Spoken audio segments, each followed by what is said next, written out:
ایک یہودی نے حضرت عمر بن خطاب رضی اللہ تعالیٰ عنہ سے کہا کہ اے امیر المومنین، تمہاری کتاب قرآن میں ایک آیت ہے جسے تم پڑھتے ہو، اگر وہ ہم یہودیوں پر نازل ہوتی تو ہم اس کے نزول کے دن کو یوم عید بنا لیتے۔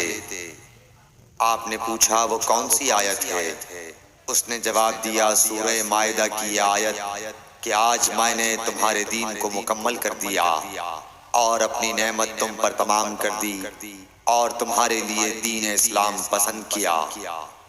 حضرت عمر رضی اللہ تعالی عنہ نے فرمایا کہ ہم اس دن اور اس مقام کو خوب جانتے ہیں۔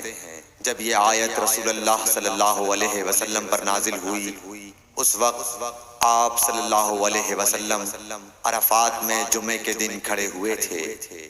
صحیح بخاری حدیث نمبر 45۔